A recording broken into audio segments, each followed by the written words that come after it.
Welcome to Daryl's Ultimate Ambition Improved. This is a very, very nice finish for an ambitious card routine. That's how I would use it, without question. But if you wanted to do it all by itself, technically you could. You show a deck of cards, have a card freely selected and signed. I'll use this card that's already been signed. And the effect is you wrap the deck with a piece of rope. It's an ordinary piece of rope. You can wrap it as many times as the rope will go around. And there's no question about it. This is definitely, completely, sleight of hand proofing the entire pack. That's the idea. If I have the deck wrapped and tied with rope, there's absolutely no way to perform sleight of hand. Watch closely. Without sleight of hand, the signed card goes into the middle of the pack. And no matter how closely you look, you see it's definitely in the middle of the deck. It's definitely going in. It's definitely a signed card. Watch closely. I do absolutely nothing. Just push it in all the way. There's no way I could cheat, but if I snap the fingers, one card rises to the top. Take a little peek under there. Can you see what it is? Oh, absolutely, positively, and that's all there is to it. Now, technically, you can have the card signed by as many people as you want. It doesn't make any difference. In fact, here's something I discovered just recently. You could also have the card signed on the back.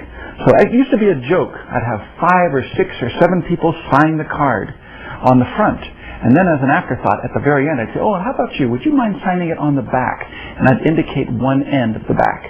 Now watch closely. With the deck still wrapped and tied like this, the signed selection still goes in the middle of the pack, about halfway down.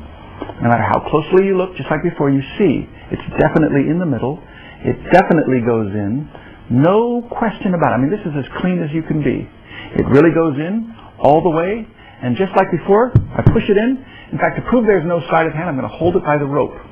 Watch closely. That was it. The card rises to the top. You can see the signature on the back. You know it's the same card.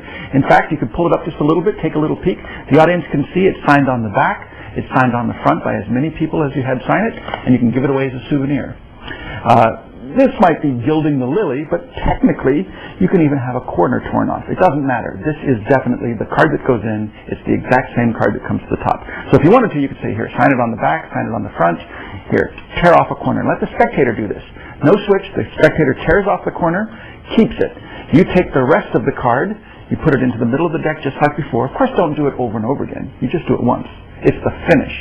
But decide which way you want to do it. Whether you want to do it at the end of the routine, or if you want to just do it all by itself. You take the card, signed card goes in the middle. You can see it going in the middle. No doubt about it, just like before. 100% positively into the middle of the deck. Just like before, you can hold it by the rope. You do nothing. Absolutely nothing.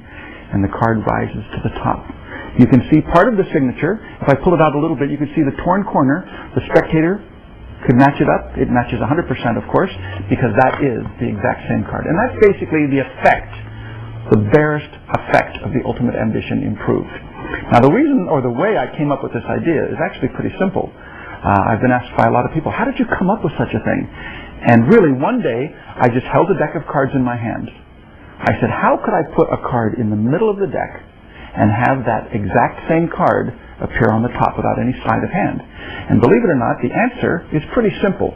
In fact, just for fun, if you don't know how this is done, you might want to turn off the tape for a few minutes and think about it. How would you do it?